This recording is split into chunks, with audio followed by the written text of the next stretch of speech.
Hello and welcome to another edition of the ProtoBalls podcast. I'm ProtoMet. This is Barry. And we have swapped seats if you can't tell. I don't know if you can tell. Probably not. But today we will be taking a look at Exorcist II, the Heretic. A terrible movie. Which I, at one point, thought better of. Shame on you. Shame on you. Yeah. It's not a good movie. No. In fact, I would outright say it is a terrible movie. Has very few redeeming qualities, if any. I'm not going to lie, really the only reason I thought that this was an okay movie was because I was remembering very, very specific moments that turn out to be few and far between in this film. Yeah.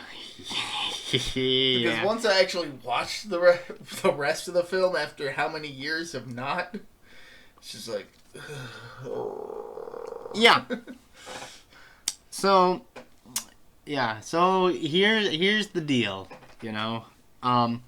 Exorcist II didn't have William Peter Blatty involved, the author of the original Exorcist, and it didn't have William Friedkin involved, the director of The Exorcist.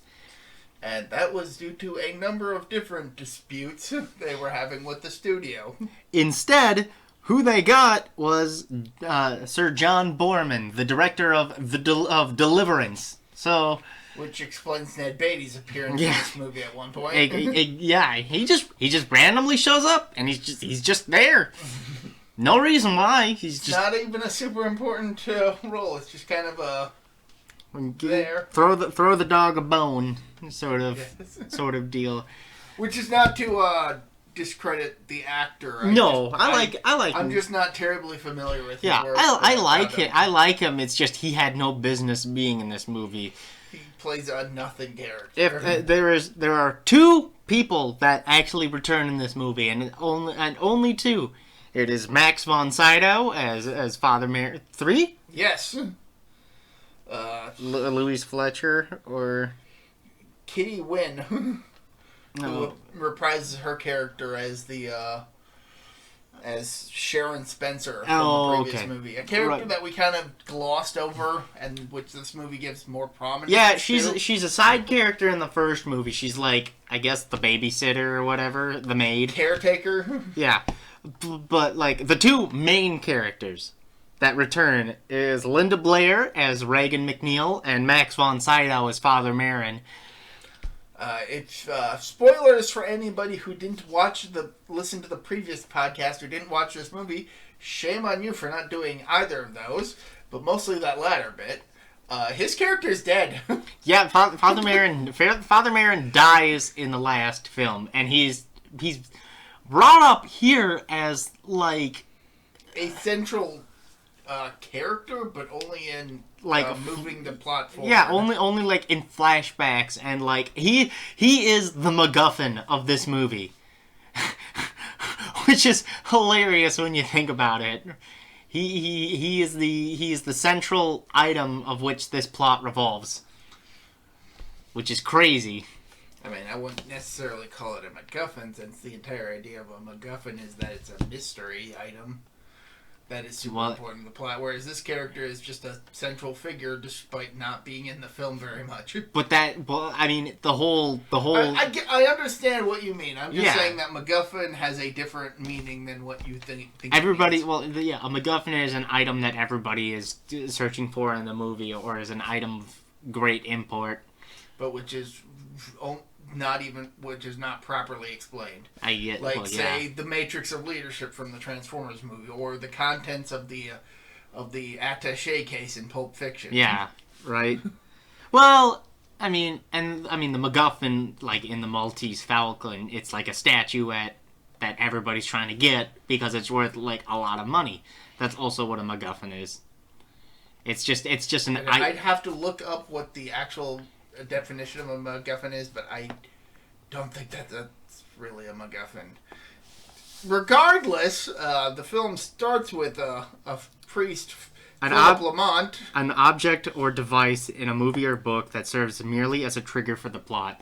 Okay. So it literally can be explained away, but like it like doesn't serve any more importance other than, hey, this is what pushes the plot forward. So like, yeah, Father Merrin's whole deal pushes the plot forward. But anyway, we're introduced to Father Philip Lamont, a priest who is struggling with his faith. Oh, shocker! Why? Oh, shocker! Another priest struggling with his faith. Wow. And right away, this movie decides to toss out the whole idea that exorcisms are a rarity by having one, just right at the beginning of the movie. A failed one. A failed one because the would-be exorcisee winds up dying in a freak fire. Yeah, the possessed girl dies in a fire, and I think that's what causes his faith to. That's what causes him to lose his faith, and he's played by Richard Burton. And like, listen, I like Richard Burton. He's a fine actor, very very good. You know, very very good stage actor, Shakespearean actor, but. Boy, he is dirt shit in this movie. And almost every character is terrible in this movie. But after this failed exorcism, he's basically given an order by a cardinal to investigate the last exorcism of Father Merrin. Yeah, it basically boils down to, hey, go find out what happened to Father Merrin and how he died. Because they're considering posthumously sanctifying him. Yeah, basically making him. But also are looking into whether or not he technically committed heresy because of controversial writings that are only brought up in this movie and not the previous. Yeah, and not in the previous one. It's so the biggest. Like, how do I word this? The biggest change in tone happens between these movies. In the first movie, it is what was it? I was watching a video about this the other day. In the first Exorcism, it is a movie that asks the question of, is there evil in this world? Like, does evil exist? And this was like, oh, hell yeah. And this sure. And this movie basically sidesteps that question entirely and is like, yes, evil exists, and it is our duty to fight evil wherever we find it. And like the third movie is we'll get into that when we get into Exorcist III, but the third movie has a much better counterpoint to the first movie compared to this one. This one is just like can we verifiably confirm that evil exists in the world? And like the ninth configuration, which is sort of a pseudo sequel to The Exorcist I, basically asks the same question, but does it less in a spiritual sense and more of a secular sense. You know, like, if God doesn't exist and we are all just, you know, super intelligent primates, what does goodness mean? You know, what does it mean to be good? What does it mean to be good? What is evil in this world? And this one is just like, science doesn't fucking understand evil. Only the church does. This movie kind of winds up feeling more like one of the stock standard exorcism movies that came out after The Exorcist. Yeah. It became the thing that The Exorcist wasn't. Let's to put this into perspective, Exorcist II is considered one of the worst movies ever made. Like, think about that for a second. A sequel to The Exorcist, one of the best horror films ever made, is considered on par with Manos, The Hands of Fate. Like, the public hated this movie. And I don't blame them. It's not a good movie. No. But, because Father Lamont is looking into Maron's last exorcism. This, of course, ends up leading him to Reagan, who, for some reason, is being looked at by a psychiatrist who is trying to recover Reagan's memories of the time when she was possessed. No explanation why. And the psychiatrist here is played by Louise Fletcher, who, if you don't know, that is Nurse Ratched from One Flew Over the Cuckoo's Nest. Who is the inspiration for the medic Ratchet in Transformers, and that's what I know. Yep.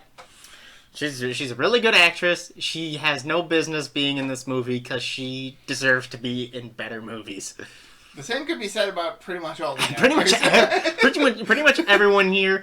And Linda Blair, like, I like Linda Blair, but it does feel like she's just here because she has a contractual obligation to. Kind of, yeah. It's just like, it's money going into my pocket, and I don't really care. Like, this probably contributed to her feeling like she was being typecast as, the Exorcist girl.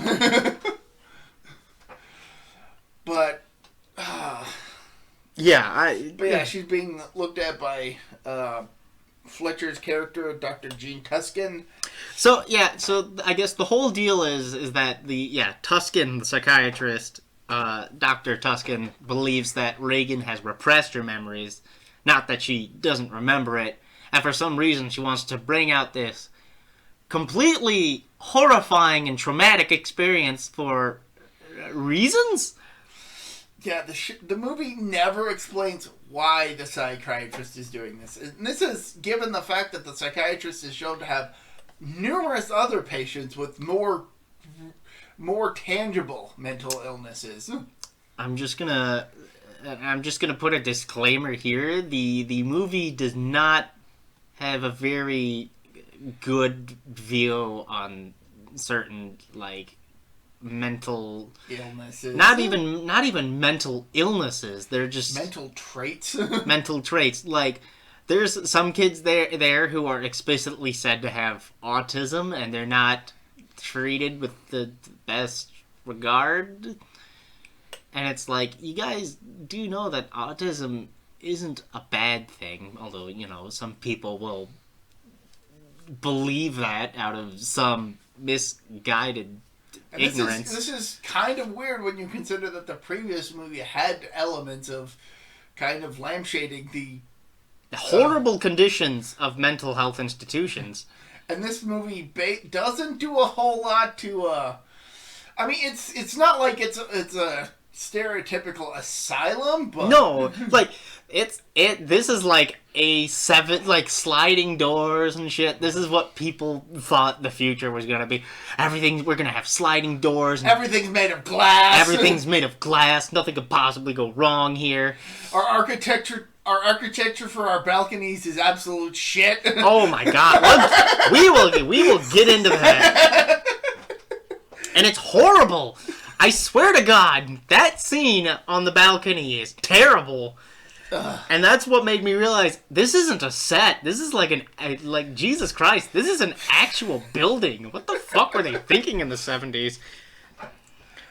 But at some point, Father Lamont comes to Tuskin's office to look into Reagan, and there's a hypnotherapy session, which is utter bullshit. It is technobabble in the worst way. Basically, the explanation for this hypnosis machine is that it hypnotizes both the patient and the doctor to share visions. Yeah, which makes no goddamn sense. Yeah, it's basically like, this is a machine that allows you to be able to get on the same mental physiological wavelength, and it allows you to share information between one another, and it's like, that makes no goddamn sense. Especially once the father gets involved and starts seeing what the psychiatrist is seeing, which is what Reagan had shown her in her mind, which makes no goddamn sense whatsoever. And what that vision is Father Maron's last moments. And I need to say it right here. It completely destroys the point of the previous movie, Where in the previous movie, Marin very likely died of a heart attack. Just a natural heart attack, because he's fucking old. And this is and it's a mentally strenuous event he was experiencing. Yeah, like exorcisms suck. They are a very traumatic experience, not just for the people who are getting exorcised, I put that in quotations, but for the priests performing the exorcism. It is a very stressful interaction for everybody, and that can cause physical harm from stress. Stress causes heart attacks. Father Merrin was established in the first movie. He had a heart problem. He probably died naturally of a heart attack. But in this one, it's like, oh no, it's the Pazuzu that did it. Also, this is the first movie that actually referred to the demon by name. I mean, it is technically implied to be the Syrian monstrosity. Yeah, the Assyrian god of, what was it? Winds? Like in actual mythology, Pazuzu is like the Assyrian god of like destruction and winds, but he's also like the protector of children in like legitimate Assyrian mythology. And here it's just like, no, he's like a lesser demon from hell. Assyrians worshipped him for some fucking reason. Which is funny because like, oh, so Pazuzu is an Assyrian Babylonian, entity, but he's in Africa. We'll get into that later. Oh boy. Because it makes no fucking sense. I hate it. They try to explain it, but it's still stupid. Oh, this movie's dumb. This movie's bad. Now that's not to say that changing the entity that possessed Reagan in the first movie from the devil to Pazuzu is necessarily a bad thing. And it's not like it's established that it's the devil in the first movie. In fact, Father Karras actively presents evidence that maybe it's not the devil by straight up saying, well, it called itself the devil, so it's probably bullshitting me. Yeah. Like, I mean, and that's the reasoning that Father Karras gives. If it's saying it's the devil, it's probably not the devil, because why would the devil need to possess a single girl? So changing from the devil to Pazuzu with this movie is not the crux. It's not the bad part. Yeah, of this movie. if you're focusing on that, you're missing the forest for the trees. If anything, that's really just clarifying the point from the previous movie. You're missing the forest for the trees. Yes. Yeah. The problem is that changing it to Pazuzu isn't the problem. The problem is the way that they present Pazuzu is fucking stupid. And that shouldn't have been the focus in the first place. But alas, here we are. Exorcist II tells us, hey, science, your scientific machines, they're important for being able to figure out that demons exist. And thanks for giving us new type powers. Yeah, and if you don't accept this, science is holding you back. You need to have faith. Or something. But anyway, after this little episode at the psychiatrist's clinic... Yeah. Question mark? Father Lamont. Father Lamont and Tuscan. Shelley go back to the house... Sharon. Go back to the Georgetown house from the first movie. Where basically Sharon explains that the entire reason she's sticking around with Reagan is because it's the only time she feels comfortable ever since the incident. Sure. Okay. Alright. Whatever the hell that means. Yeah, Sharon is quite the character in this movie. And by character, I mean she has no character. Gives her more character than the previous movie, but that ain't saying much. Whether or not it's a good thing is open to debate. Dude, that ain't saying much when it's terrible. I'm just saying. But anyway, after going to the house and seeing where everything happened, Lamont comes back and goes into a hypnotherapy session with Reagan, and through that communicates with Pazuzu, who somehow still has a connection to Reagan. I guess. And then It really undercuts the first movie, like, multiple times. Oh, Karras managed to exorcise the demon and kill himself to keep the demon from being able to possess Reagan again. Oh, never mind. Never mind. I guess kinda not. That the demon's still connected to Reagan, which makes Marin's sacrifice and Karras' sacrifice. By the way, Karras not mentioned fucking once in this movie. The closest thing we get to a mention of Karras is somebody mentioning that 3 people died. Yeah. It's, and the only one who's actually name dropped is Marin. It's like, okay. Okay, yeah, fucking way to fucking cut Karras' legs off there. Make it like this movie makes it all about Marin, and ironically the third movie makes it all about Karras, which is funny.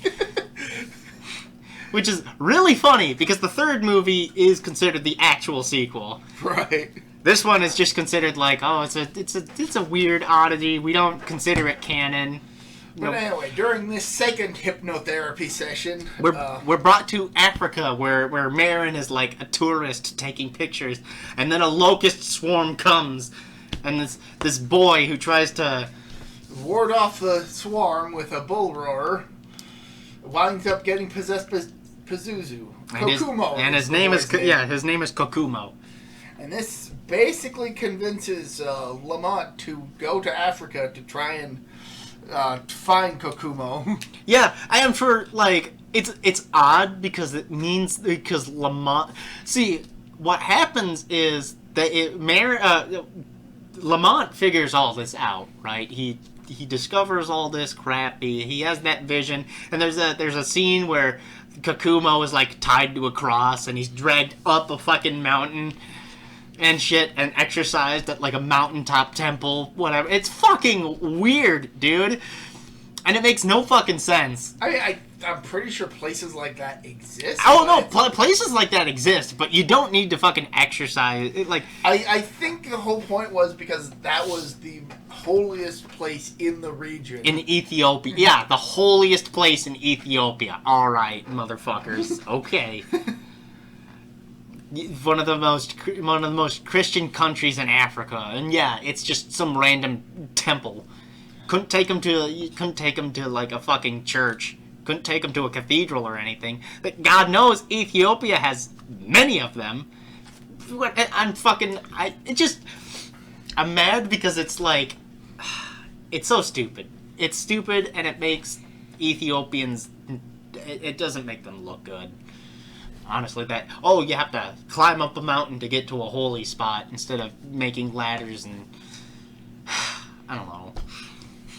Does that make sense? It makes them look too superstitious. I don't know.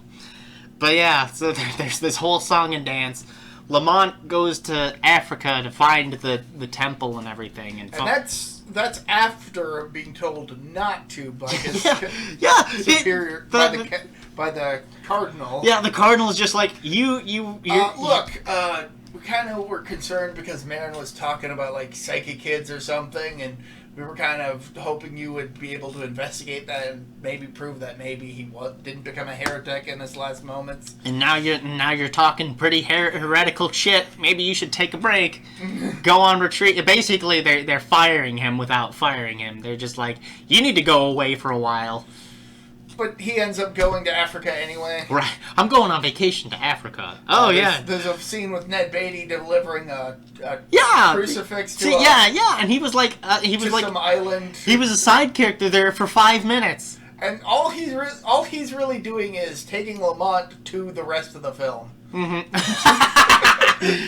Right.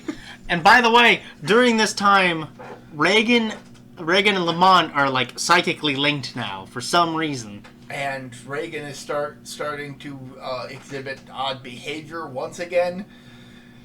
And there's Of course, the psychiatrist couldn't leave well the fuck alone. Yeah. I'm not saying it's her fault. She was just trying to figure out what was going on. It's just that ever since that, Reagan has been acting weird. It's like, hey, maybe if those memories are repressed, and Reagan seems like a perfectly normal child right now, which she certainly is. Maybe 16-year-old. Yeah, She's 16-year-old. in this movie. And it's like, maybe there's a good reason that you. Oh yeah, and her being 16 is very problematic for later. We'll get into that. Because it makes the climax look really icky. Really icky. Yeah.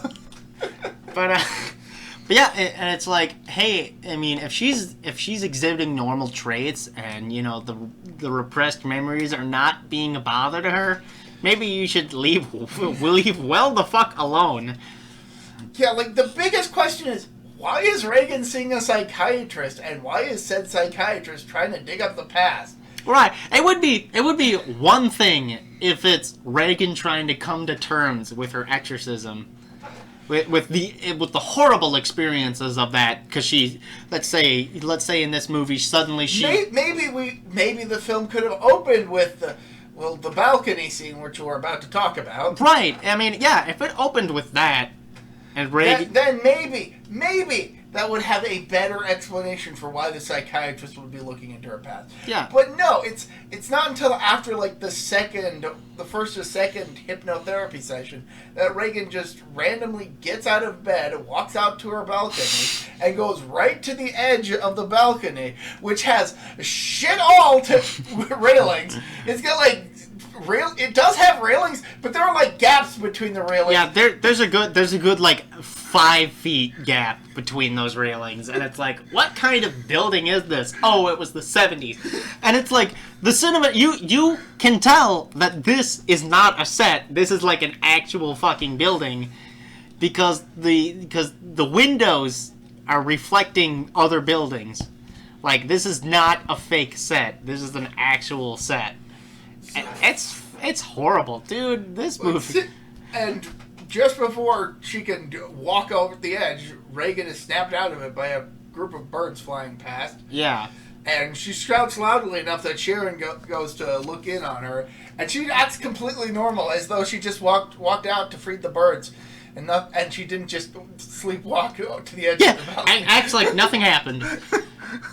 This movie's dumb. Now, if that had occurred earlier in the movie, then we could maybe understand why she's seeing a psychiatrist. Or if it was established that Reagan, you know, had suddenly remembered everything that happened and is... Or has, like, fragmented memories. And is trying to figure out what happened. It's never established. It's just like, oh, I don't remember anything. I don't know why this psychiatrist is trying to delve into it. Yeah.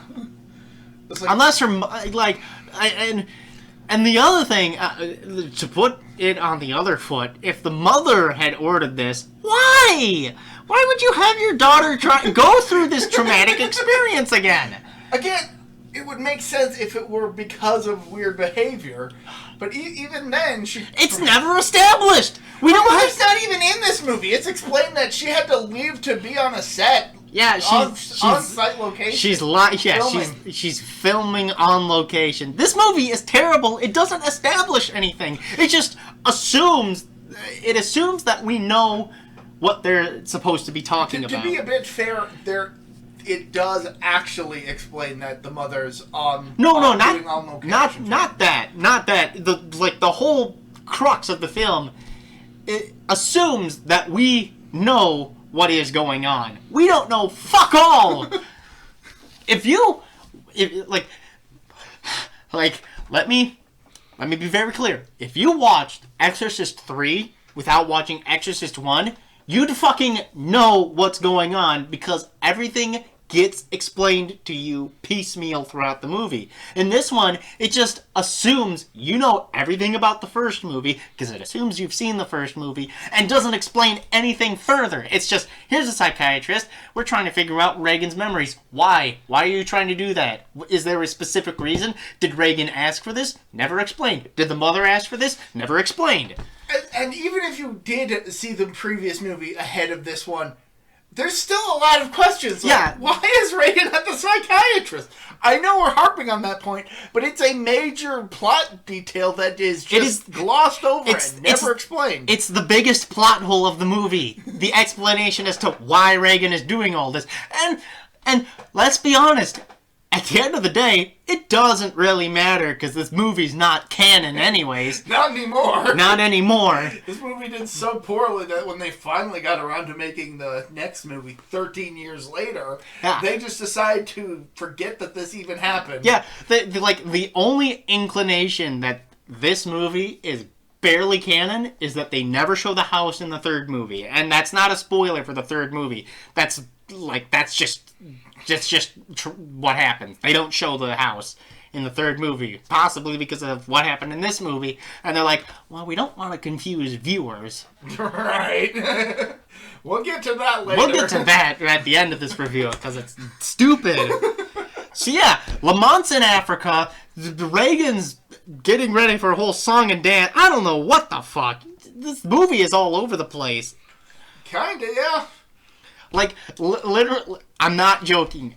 We got to the part where Lamont makes it to the temple. Because he makes it to the temple, right? And I just, like, is there fucking, like, anything interesting going on in this movie? Because there's nothing interesting happening in this movie. And once we get to that, and now that we're at the temple, I feel like that's a good pausing part. Yeah. I guess we'll explain what happens at the temple after the spoiler break. Yeah. Oh, like the first half of this movie is dumb. The hypnosis scene is downright fucking terrible. It makes no sense if you actually understand how hypnosis works. It makes no sense, and that's like, and it's got a lot of bright flashing lights. So right away, that's like a seizure warning. Minor seizure warning. A minor seizure warning. Not terrible, but like, Jesus Christ, put a fucking lid on it, guys. Well, this was before Pokemon, so they didn't know what would happen. Yeah. This was before it was established that bright flashing lights caused seizures. So, which is like a lifetime ago. So, alright, who's your favorite character in this movie? Because God forbid we need one. James Earl Jones. James Earl Jones. Best character in this movie. And he's only in the movie for a grand total of 5 minutes. Maybe 10. Maybe 10. If we're being generous. And like, we haven't even talked about his scene. Yeah, we haven't even gotten James Earl Jones yet. Spoiler alert, he's the adult Kakumo. Because that's the whole reason Lamont's there. He's there to find... We'll explain that. Yeah. But yeah, he's easily the best character in the film. And mind you, this is when he was doing Darth Vader in the first Star Wars movie. Like, you go from Star Wars to this? Holy shit! He was really hurting for work. Like, honestly, the scenes involving him and his character were the only scenes I could really remember about this movie. Honestly speaking, those are the only good scenes in the movie, and they have a lot of nuance to them. It's just a shame that the rest of the movie is god awful. Yeah, the rest of the movie, like, those scenes with James Earl Jones, they're very well written around the shit that this movie has given us so far. But I mean, if you had taken the first James Earl Jones scene and the first scene, the one where he roars, right, and the second scene where, he's in the seat, yeah, those two are very well done, and the second one especially very well plays into Lamont's lack of faith. And it's like, if you wanted to make a movie about a lack of faith, this is a very good scene to have in it, because it shows that Lamont has almost completely lost his faith, and now he's clinging on to something else, clinging on to the search for answers. But, like, everything else is shit, and all the explanations for why we have to be led to these moments is just terrible. Yeah, these good moments are they're really the only things that I actually remembered about this movie for how many years. Yeah, they're the sole reason I thought that this movie was okay. That maybe it was unfairly abashed at the time. Dude, James. But then rewatching the movie, I was like, oh yeah, no, this movie's terrible. Yeah, this movie is terrible. Dude, James Earl Jones makes a lot of things better. He makes so many movies great. Just on his presence and voice alone, too. So I assume we both agree that the second James Earl Jones scene is the best in the movie, then, right? Or is it the climax? I mean, we'll have to get to that point. Yeah. Who's your least favorite character? There's a lot, aren't there? I mean, pretty much the rest of the cast. Honestly, if I'm being honest, Reagan. Reagan's my least favorite in this movie. It comes across. You can tell that Linda Blair is just doing this for a paycheck. She has no fucking conviction in this movie whatsoever. I don't feel like she's phoning it in, but yeah, she is not phoning it in, but she is definitely not into the role. Right. She's not giving it 100%. She's maybe giving it 75%. She's not giving it socks, is what I'll say. And like Louise Fletcher, she's all right in this movie. She's not terrible, but like her dialogue is about as interesting as a wet paper bag. And Philip Lamont is, Karras is a sympathetic protagonist. Father Karras has great dialogue. He's a sympathetic main character, and he has a good supporting cast around him. We can see why he's starting to question his faith over the course of the film. Philip Lamont has one bad exorcism, and then he's just kind of out of it for the rest of the movie. Yeah, and he is the most boring protagonist that you could possibly have. He has no personality whatsoever, and that's the biggest thing. This movie has no personality. It has, Linda Blair, even less personality than in the first movie. And that's an astonishing feat. Louise Fletcher, she's pretty fucking bland. Sharon, somehow, she has even less personality. She's given more character, but less personality.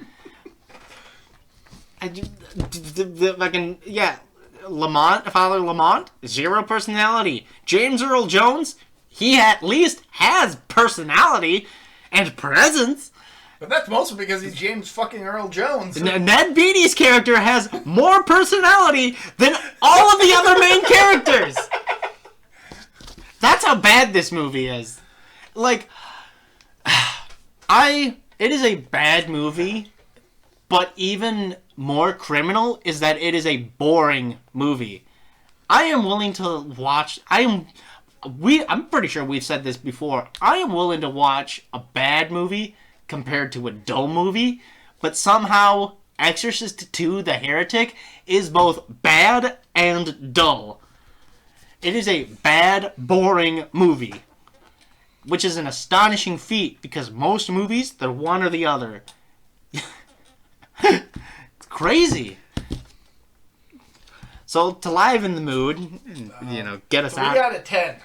Yeah, this is a 1 out of 10 movie. This movie is bad. There are no redeeming qualities outside of James Earl Jones. And that's what boosts it up to a 3 for me.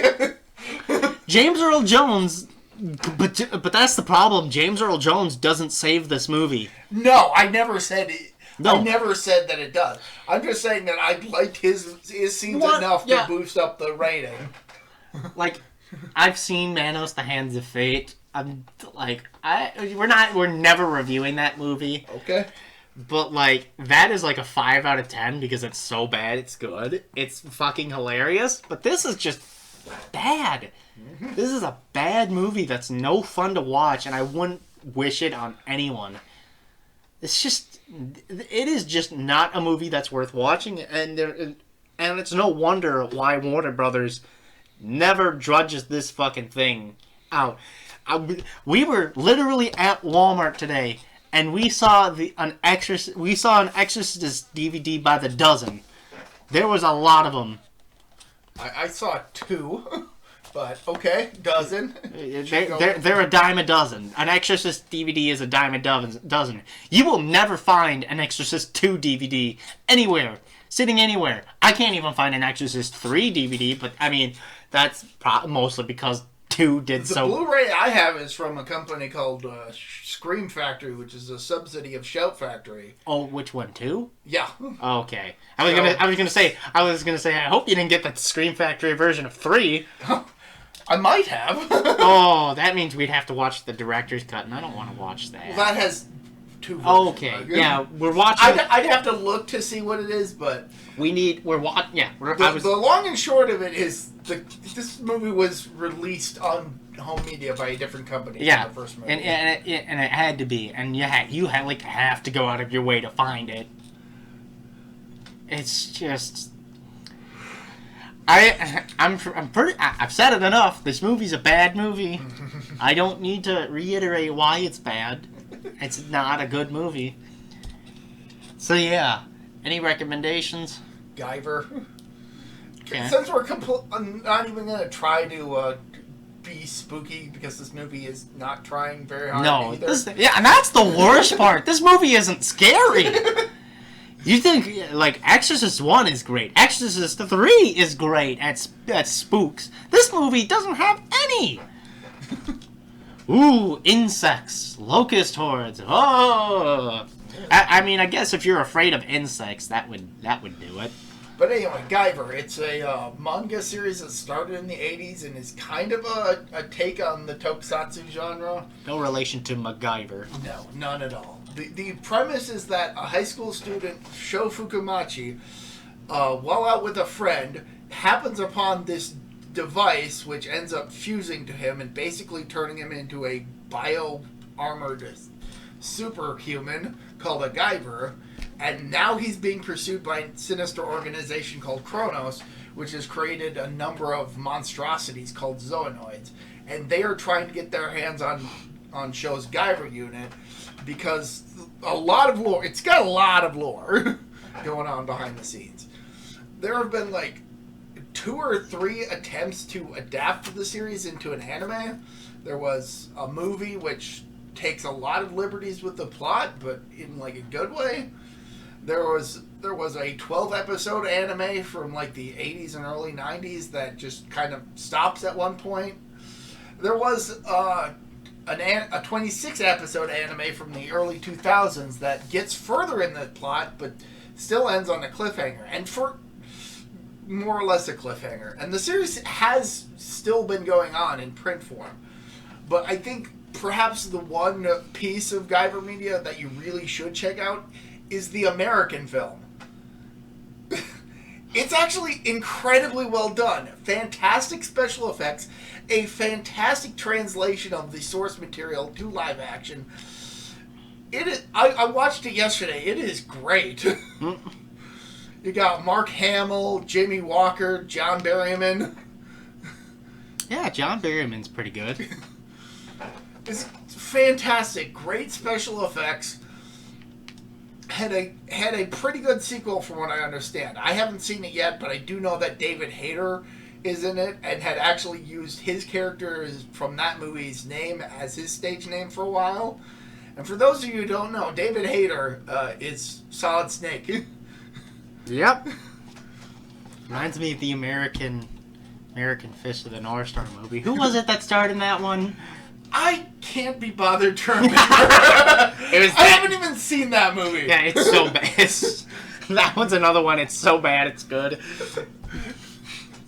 Dante Bosco. Bosco is in that. No. That is the main character, but he's in that. Really? Yes. What the fuck? That's crazy. Cool.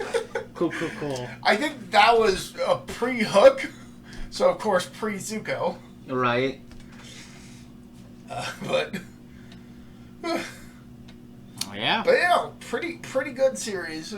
A darker take on the tokusatsu genre, considering that it came out in the 80s, which was actually a pretty good time to do that because the market wasn't flooded with these darker takes on established genres. Right. Right. It also briefly got an English... The manga did briefly have a run in English publication. Yeah. And then they stopped for some reason and never bothered to continue the series despite the fact that the series kept going. I'd actually read quite a bit of the manga. I had managed to get even further than the 2005 anime. Right. When I was reading through it, I should really pick it up again, but I've been watching the various anime adaptations lately. Right. So it's just a fun little minor cult. Check it out. It's good. I got a recommendation. I was just thinking about it, and I was like, oh yeah, that would be a good recommendation. Twilight Zone. Not the movie. No. Fuck Joe Dante. Fuck that guy. No, not Joe Dante. Who was the director of the Twilight? I don't know. He was the guy that did American Werewolf in London. Oh, John Landis? Yeah, fuck John Landis. Okay, so this is a slight aside. For those of you who don't know, the Twilight Zone movie was a production disaster. And I am aware of one particular story. The helicopter disaster. Yeah, Landis got away basically with manslaughter of like 4 people. Fuck him. And he took zero responsibility for it. 2 kids were killed in that accident. Fuck John Landis and his son.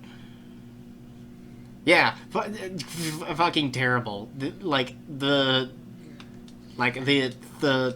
families of those victims, they specifically told Landis, don't come to their funerals, we don't want you there. And he showed up there and made it all about him. Yeah, I'm not a big fan of John Landis anymore. No, we're talking about the Rod Serling. We're talking about the Rod Serling film. The classic series. The classic series. And Rod Serling is 100% a way better human being than John Landis. If you've never seen Rod Serling, you watch interviews of him. He's a very smart, very eloquent guy. And, like, it comes out very well in The Twilight Zone, which is a sort of a, not really a mini-series. It's an anthology series. Yeah, it was an anthology series of short stories. In the horror and science fiction genre. From, like, what was it? I think, like, 1960 to, like, 1965. It was like, the early to mid-60s, and black and white. And it had a lot of famous actors before they were actors, William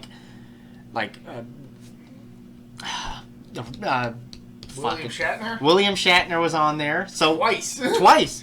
And so was Sulu. George Takei was on there.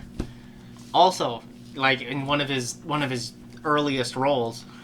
And it's like there's a who's who of actors. Yeah, you can pick a random episode and you'll probably find somebody that you recognize from classic television movies. Yeah, and like a lot of the stories are really, really good. It's still relevant to this day. Well, yeah. There's what was it? It came the thing that came to Mulberry Street, or something along those lines. There's an episode where like a blackout. Oh yes. Where a blackout happens on like a street, and everybody gets paranoid and they start blaming the other neighbors, and the episode ends in like the neighbors all starting to kill each other, while a couple of aliens watch on a hillside, and you're like, see, we don't need to send military forces to Earth. The humans will kill themselves in paranoia. And it's like, that says a lot about human nature, that we are preternaturally taken to paranoia. Eye of the Beholder is another Eye of the Beholder. That one's a good one because for most of the episode you don't see anybody's faces until the big reveal that this person who's getting cosmetic surgery to look normal has what we perceive to be a normal face, but is considered ugly to everybody in this story's reality. In this story's reality, because beauty is in the eye of the beholder. one man's treasure is another man's trash, and it really depends on the person. There's the Terror at 20,000 feet. Terror at 20,000 feet. So that's the first William Shatner one. Where a guy just sees a gremlin messing with one of the wings on the plane. That's the one where everyone's like, it's on the wing of the plane. in the over dramatized William Shatner acting thing, and people forget Shatner was a Shakespearean actor. Like, he was properly trained. But no, that's the one. Yeah. There's a thing. But then you get like lighter episodes like The Pitch for the Angels, where this one guy is told by an angel of death that he's going to die and he's got limited time. And this guy, in an attempt to try and convince him at first to not take him and then later to take him instead of this little girl who's also slated to die, trying to convince him by basically pitching him up. So and there was another one. There's another really good episode. I can't remember the name of it. But there's this kid, and he wants to be a politician, right? And he's not getting anybody with his speeches and whatnot. And he's like, I don't know what I'm doing wrong. And then like a shadowy figure comes in, and he goes, I can show you what to do. You just have to follow me and do what I say. And the guy's speeches, they get more nationalistic and radicalized. They're radicalized, and people start following him. At the end of the episode, he loses everything. The guy loses everything because he had one of his best friends killed by his supporters, and then like the whole movement falls apart when like a Jewish man comes in and starts basically speaking truths about the Holocaust and shit, and the kid goes, "What did I do wrong? What did I do?" And like then Hitler steps out of the shadows and is like, "No, you're gonna have to try this again." You're just gonna have to try this again. I failed, but you can do it. But you can do it. I believe in you. And the kid goes, "No!" And it's Dennis Hopper who's playing the kid. Yeah, and it's Dennis Hopper, like a young Dennis Hopper. I hadn't seen that episode until like I want to say either last year or the year before. Yeah, there are so many episodes of this that I really need to get around to watching the rest of the series because I know I haven't seen everything. I think the most harrowing episode on there is not that one, but Death's Head Revisited. That one is like fucking downright horrifying because it is an ex-Nazi visiting a concentration camp and being haunted by his past. Oh, yes. And you have to watch that episode. Like, if you're not going to watch any other Twilight Zone, you need to watch Death's Head Revisited. Because the message is very plain. We can't forget. Because and people are forgetting. But we need to be the generation that remembers this stuff. And, like, people need to face what they've done. People need to be made, what's the word? They need to remember the atrocities that we have committed so that we don't repeat them. Exactly. And it's a really good episode and has a lot of there's a lot of really good episodes, like the Man in the Closet. You know, that one's another one where a guy is out on a stormy night in Europe, walks into a monastery, and there's a guy who's locked in a closet, and he's begging to be let out. And like the end of the episode has the guy accidentally letting the guy out, and it's the devil, and he's like, "Aha! Now I'm off to start World War II." And the end of the episode is, "I'm telling you this so you don't repeat my mistake. Never open that door." And the maid opens the door, and out comes the devil. And it's such a good episode. Every episode has like a twist or a message to it. And some like, not all episodes are like serious commentaries. There's a lot of comedy episodes. I know there's like one episode where this one guy who's playing billiards just like, "Oh, I wish I could play with this dead guy." Yeah. And then he gets the chance to. Right? And that's like the whole episode. And there's the episode where a writer is having an affair, but he's creating these things out of thin air. Like the end of the episode, his wife finds out, and he's like, "I thought you knew better," and he takes out a tape that he's recording and wishing these people to life on, throws it in the fire, and his wife disappears and everything. And Rod Serling's about to start talking, and he's like, Rod! No. And he takes out Rod Serling's tape, throws it in the fire, and Rod's just like, shucks, disappears. There's so many. There are so many good episodes on the Twilight Zone. And Night Gallery, another one of Rod Serling's series, not quite as good, but still very well written. That is one that I am definitely going to check out. I do have that. Yep, I saw it right there. That's immediately when I was like, Twilight Zone. That's a good. Which is ironic because it's right behind you. Yeah, right. Funny. It was underneath Murders in the Rue Morgue, a movie that we've already reviewed. Yes. Check back a couple years ago. Yeah, like a year and a half ago. I don't remember. Almost 2 years ago. Time flies. That was the COVID years. That was a dark time. It was a dark time. It was almost a lifetime ago. That may have been 3 years ago. Maybe. Yeah. I don't even remember. We've been doing this since like 2019. 2019, 2018. Yeah. Because I know we started with the Mobile Suit Gundam, which we should really get back to at some point. I'm not looking forward to it. What, you're not looking forward to Char's counterattack? I mean, that's fine, but not Zeta. I'm not looking forward to Zeta. We did one movie of that and was like, boy, this is not good. Which, for the record, Zeta Gundam as a show is great. Go watch that. Skip the movies. Yeah. They are not good representations. But anyway, since we're talking about getting back to stuff, let's get back to Exorcist II, Heretic. Do we have to? Yeah, at some point we gotta finish this. We gotta talk about James Earl Jones at some point. Okay, so Lamont's at the temple on the mountainside, right? And they're doing like a whole mass and everything, and they do communion and everything, and like there's supposed to be this big scene where Lamont's like, "Forgive me, Father, I'm doing this, I'm doing this to help you." Whatever, because apparently he's committing heresy against the church or whatever by communicating with Pazuzu, and he's like, "I'm doing this for a good cause. I have to do this to save Reagan." And so, while trying to search for Kokumo, yeah, Kokumo.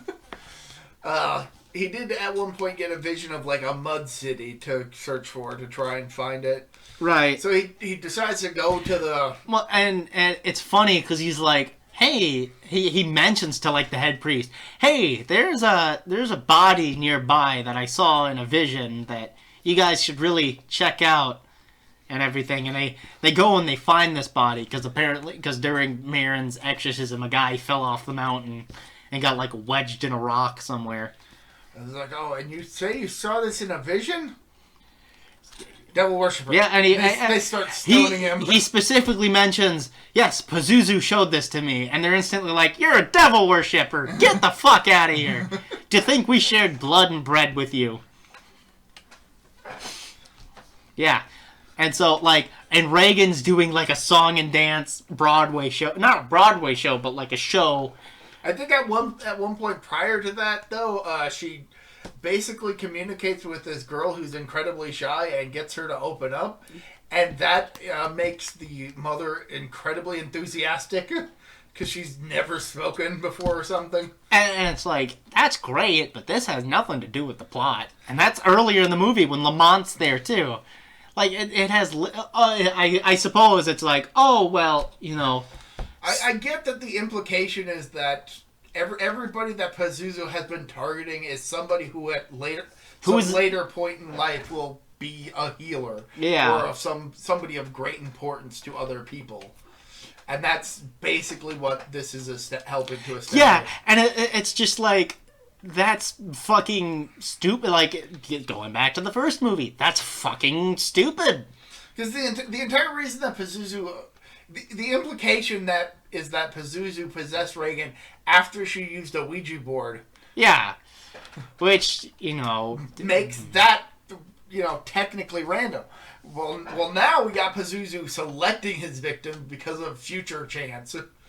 I was like, okay. Yeah, and you know what? What's funny is that Pazuzu is supposed to be represented by a locust horde, but in the first movie, there's no locust horde. It's the Ouija board.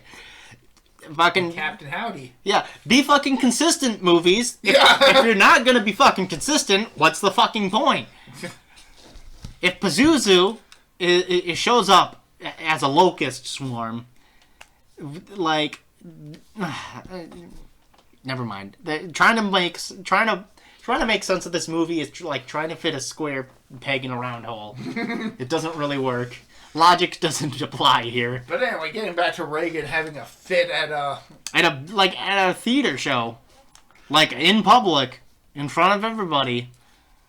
Again, these are things that could have been presented earlier in the movie to help establish why she's seeing the psychiatrist in the first place. I know we keep harping on it, but it's a huge plot detail that just goes completely unexplained. Right. It's the true MacGuffin of this movie. Yeah, and like what's funny is Lamont has like a vision of it happening. Of Marin. Yeah, of Marin, and he's like, I need you to watch over Reagan because she's one of the chosen ones, the new type of humanity with psychic powers and shit. It's like, Max von Sydow, I know that you're getting paid for this, but none of this sounds convincing. Come on, man. Whatever. Yeah. And so, Lamont comes back. Lamont eventually finds...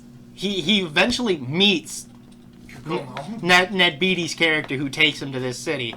And he's looking around... For Kokumo. And some locals decided to show him Kokumo, which is, I guess, a prostitute. If I had to venture a guess. Yeah, right. Because they have a lady who's topless come out, and he's like, okay, whatever, I'm leaving. Yeah. And so eventually he finds Kokumo, and like it is the scene that we were talking about earlier. This fucking weird dream hallucinatory sequence, which is, you really need to see it to believe it, because yeah, it is something fantastical and full of such nuance. Like, if there's one thing that, like, if somebody pointed a gun to your head and said, you have to watch at least one part of this movie, this is the one part. Let it be this part, because this is the best scene in the movie by miles. And it's and most of it is just dialogue. And like, Kokumo's like, you've been touched by Pazuzu, and you've lost your faith in God, and yada yada yada, and if you wish to come closer, you need to cross this small pond of spikes. Yeah, and like, show your faith in God. And he spits out like a cherry tomato that gets impaled on one of the spikes. Yeah, to show us like, hey, these spikes are real deal. And so Lamont's like, all right, I'm gonna put my faith in God, and then he steps into it and gets impaled by the spikes. Gets impaled with it, falls over, and then wakes up in a research. Yeah, he wakes up in a research center, and Kokumo's like, "Are you all right?" And he's in a white suit instead of like a cicada outfit that he was. Grasshopper outfit. And a grasshopper outfit, like a locust outfit that he was in the first scene. And he's like, "Yes, I am Kokumo. My mother tells me I was possessed a long time ago, but I don't believe her." Anyway, let me show you how we're working to genetically engineer locusts to not swarm. Yeah, and like the science behind this is actually real. Like, locusts, or grasshoppers and locusts are very solitary creatures. They don't like being around each other, but when there's a single solitary food source and they all end up like in a same place together, they do end up getting aggressive because they don't like touching each other outside of mating season, and they get very aggressive and they eat up all the food. And that's why historically locust swarms do what they do. They eat everything in sight in a short period of time, and then they move on, and eventually they disperse. Like, the science behind that is actually real. What doesn't... it being representative of demons. Basically, this scene establishes that is establishing that Pazuzu is basically the inciting of the swarm. Yes, basically. Pazuzu is basically trying to incite humans to acts of violence. Yeah, mob violence. Basically, yeah. By targeting specific individuals somehow. Yeah, and it's like it doesn't like when you put it that way, that Pazuzu is trying to cause riots and mass destruction and chaos. He's sowing chaos wherever Pazuzu goes. You know what? That's a way better fucking explanation for this movie if it was actually, attempted that, other characters were being possessed and driven to violence. There's maybe 2 characters that are driven to violence in this movie. And one of them's not even Kakumo. Yeah, one of them's not even Kakumo. But yeah, and so Kakumo's like, yes, we've genetically engineered a grasshopper that calms all the other grasshoppers down. The good locusts in the swarm.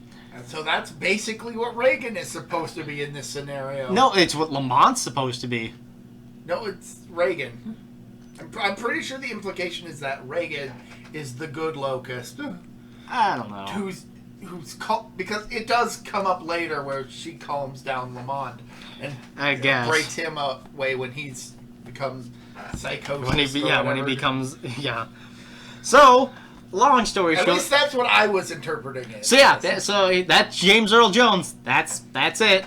All right, pack it in and stop watching this movie now because it's all downhill from here. It's all downhill. Considering how low it was already. Yeah. So Reagan is in the psychological institute, and it doesn't explain that, but she's like drugged up and shit, and she ends up escaping. She runs away. Well, nobody's looking because she's like, fuck this. I don't want to deal with this. Because she needs to get in touch with Lamont so that they can go back to the Georgetown house and, I guess, face Pazuzu. Yeah. For some reason. It's not explained why the Georgetown house is so fucking important. Other than that's where it happened. That's where the exorcism happened. But even then, it's like, okay, but why? Yeah, I gotta reiterate, Exorcist III doesn't have the house in the movie, but the point is, even the first movie made it plain that the house is not important. Like, the house is just the setting for the exorcism. It is the characters that are in trouble. It's not the location. The location isn't haunted. But Exorcist II is like, nope, it's touched by demons, and therefore it's haunted. It's like the reverse of Poltergeist. Like in the first Poltergeist, it's the house that's haunted, but by the second one, it's the family that's haunted, not the house. And you know what? That works. It could work theoretically. I'm not sure how it works in Exorcist II. I'm sure it was done very poorly. But I mean, one day we'll get that. So yeah, Lamont and Reagan, they go to the Georgetown house, and Sharon... Tuscan and Sharon follow. Tuscan and Sharon follow, and they... Sharon, seems adamant about doing it, to the point of even abandoning people in need of help along the way. Yeah. And Tuscan's like, well, I guess I gotta abandon my kids right now. Oh, there are people that are in an accident. I'm going to sidestep this trek to get Reagan back to help them. Just like, oh, come on. Right. God. Come on. Just forget about the dying people. We gotta go. And so, yeah. And so, so this part of the movie is basically like a wild goose chase to get to the location first. And Lamont and Reagan obviously get there first. And Tuscan and Sharon get there via cab that crashes into the house. Crashes into the house! Like, through the gates. The driver is dead. He's only there for a ham sandwich and a cup of coffee. Basically. Before he's killed off immediately. But they get to the house.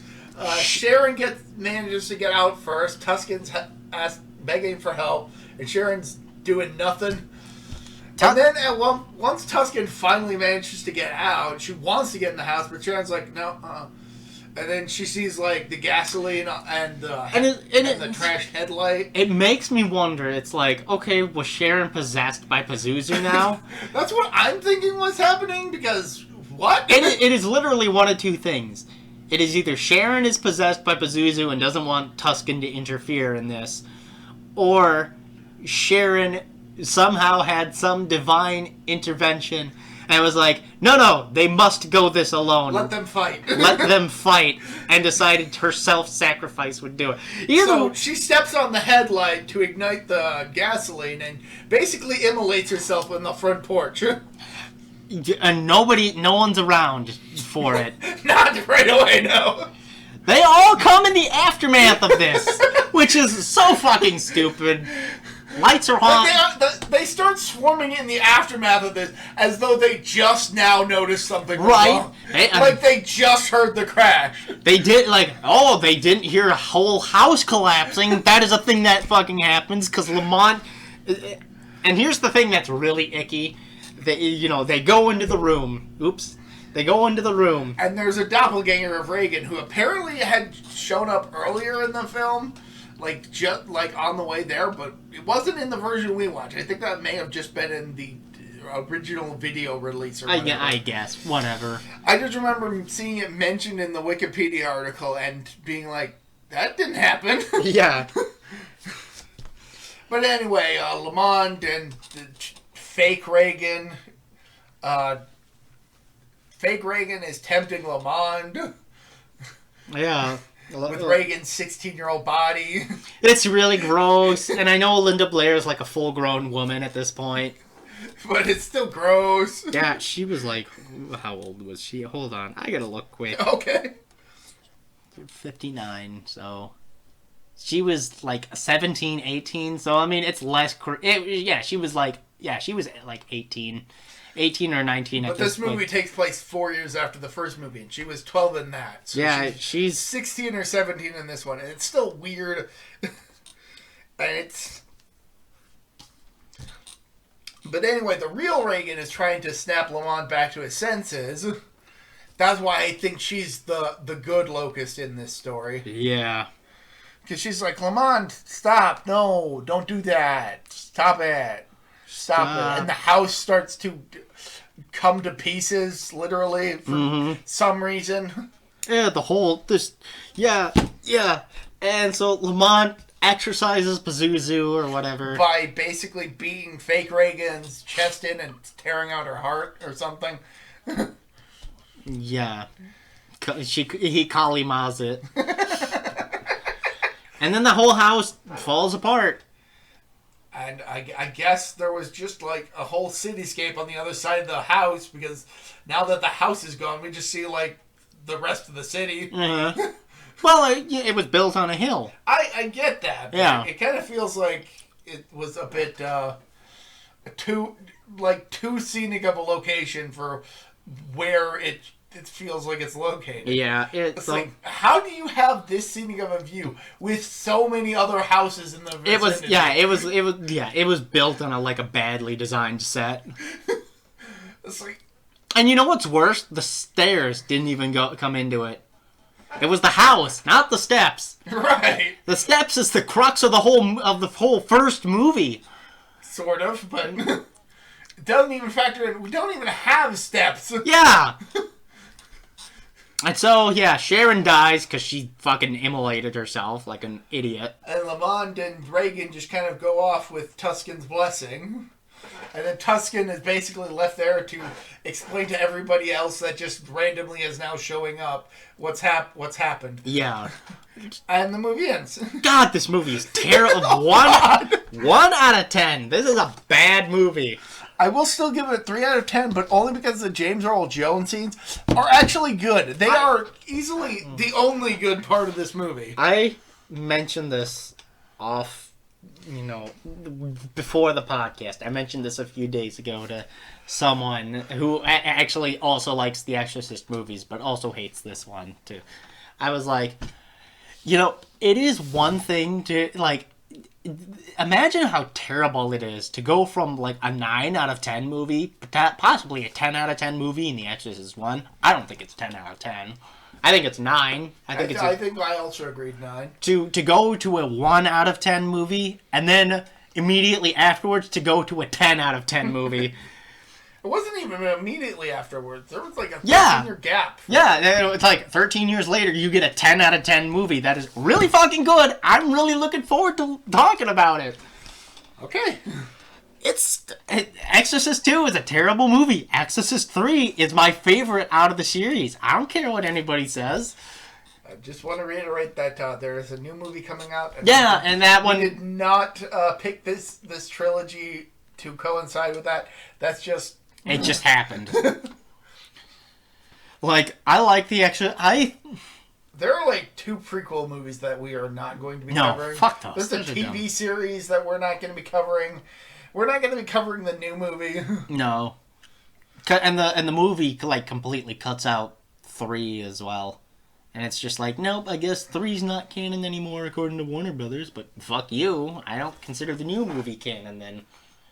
Because 3 is a much better ending for The Exorcist as a series. If